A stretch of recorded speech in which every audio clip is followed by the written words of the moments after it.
Merci. Un, deux. Un, deux. Vous avez mangé toutes les piles? Non, ça y est, il en reste.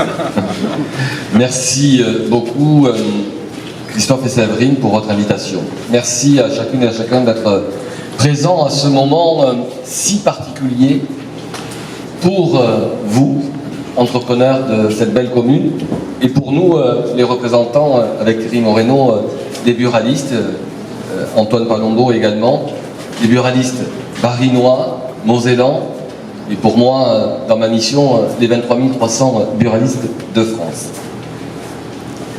Messieurs et mesdames les élus, les représentants de monsieur le député, c'est un moment très particulier que je savoure avec beaucoup de plaisir. Parce que je n'oublie pas que quand j'ai commencé ma vie de buraliste, mon ton de voix me trahit, je ne suis pas de la région, je suis du sud-ouest, bien évidemment, où je tiens également un bar tabac depuis 22 ans.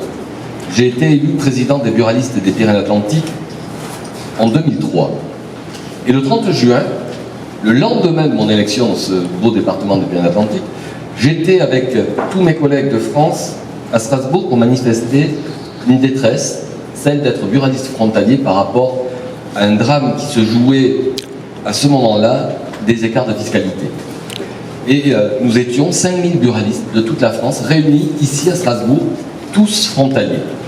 Alors, je ne vais pas faire, bien évidemment, un long cours d'histoire sur les mésaventures des buralistes, mais en 2023, nous voilà tous réunis pour célébrer l'évolution de notre réseau. C'est là où je veux surtout m'arrêter, dire merci à tous nos partenaires économiques, dire merci aux élus aussi de la confiance que vous nous accordez. Vos mots sont précieux, Madame l'adjointe. Commerce essentiel, animation du territoire, relais auprès du public. C'est ça aujourd'hui l'ambition du réseau des buralistes, et les 250 buralistes de ce beau département ont bien sûr à cœur d'être des acteurs de l'économie locale. Sans oublier, mon cher Thierry, bien évidemment, cette proximité avec l'Allemagne, ces écarts de prix et ces distorsions de marché qui nous minent régulièrement. Mais au-delà de la difficulté, il y a des opportunités. Celle du plan de transformation que nous avons porté avec l'ensemble des élus de la Confédération en 2017, une preuve d'audace, peut-être à ce moment-là de folie, de dire que la meilleure riposte, c'est l'attaque. C'est une culture du rugby. Quand vous portez le ballon, vous pouvez aller marquer l'essai. Et que, certes, des difficultés, nous en avons.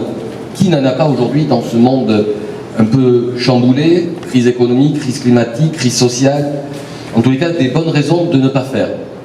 Et je crois que le nom de votre commerce aujourd'hui est idéal à la situation. C'est un antidépresseur. Et pourquoi pas? Eh bien, pourquoi pas? Pourquoi pas investir? Pourquoi pas se projeter? Pourquoi pas créer une nouvelle vie? Puisque vous avez un parcours riche qui a été réalisé dans le monde de l'entreprise, mais comme collaborateur, et de franchir ce pas, devenir entrepreneur, acteur du territoire, investir, avec une démarche aussi très adaptée. Il y a la transformation qui vous accompagne avec les services de la Chambre de commerce, avec le fonds que nous avons négocié, et vous l'avez rappelé, l'importance, 33 000 € pour cet établissement, ce n'est pas rien, mais aussi avec la complicité de vos clients. Parce que j'ai été très surpris quand je suis arrivé tout à l'heure, vous m'avez donné, Dominique et Séverine, un document qui a été remis à vos clients pour savoir ce dont ils souhaitaient avoir dans le quartier. Quelle offre, quels besoins nous pouvons apporter à votre quotidien. Et ils vous ont répondu, et ça a façonné votre projet. Ben, je le dis régulièrement, c'est le commerce, d'abord être à l'écoute de ses clients, être ce lien social, ce lien économique, se compléter avec les autres commerces, et je salue les gens du Carrefour Contact, non, Express. J'ai pris le cours tout à l'heure, mais c'est pas rentré. Ça veut dire qu'on a tous notre place dans la cité, on a tous nos clients. C'est la pluralité qui fait la qualité du bien vivre ensemble. Et je crois que quand on est élu de la République, c'est un des devoirs, le bien vivre ensemble. En tous les cas, pour nous, buralistes, c'est d'être ces acteurs du quotidien. La description que vous avez faite, Madame l'adjointe, de l'offre ici, se résumerait en un mot qui me tient à cœur, être le drugstore du quotidien des Français. C'est évidemment ce lieu où vous viendrez toujours pour acheter vos cigarettes, qui est encore un produit légal, je le rappelle, et d'autres produits à base de nicotine, mais une palette de services pour votre quotidien. Des aliments pour chiens à la photo pour la pièce d'identité, aux cadeaux, souvenirs. C'est ça être commerçant de proximité, commerçant d'utilité locale. Et quand on est ici dans ce département du Bas-Rhin, on pourrait douter. Et je suis très heureux que vous n'ayez pas douté, que vous ayez montré cet exemple. Et Thierry, qui est le président de ce département, s'engage aussi dans cette voie de la dynamique de la transformation. J'étais, avant d'arriver dans votre établissement, chez le deuxième buraliste de votre commune, qui est aussi plein d'enthousiasme, qui est arrivé il y a 2 ans dans le métier de buraliste, avec des idées, de l'envie.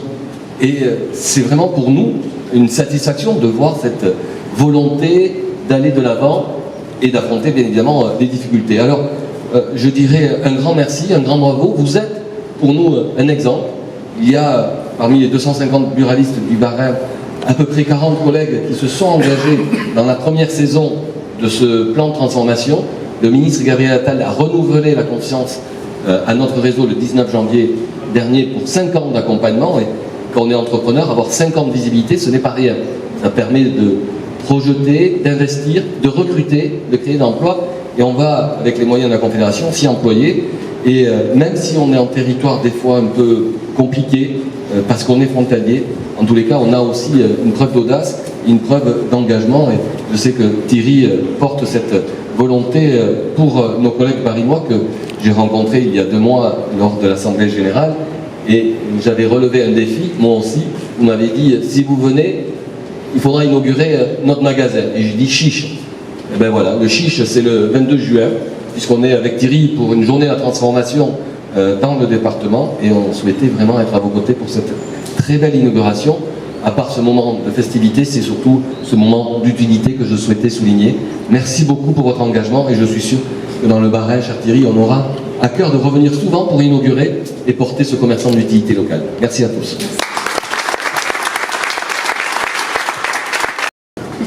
Parce que c'est un faux timide. Hein. C'est comme moi, il doit se soigner à mon avis. La plupart des choses ont été dites. Donc nous tenons aussi tous les deux à remercier tout le monde. Oui. Tout le monde, nos partenaires, tous les élus, les gens de la Confédération. Vraiment remercier tout le monde. Et je pense qu'on a assez parlé. Et maintenant on va boire. C'est une très belle conclusion.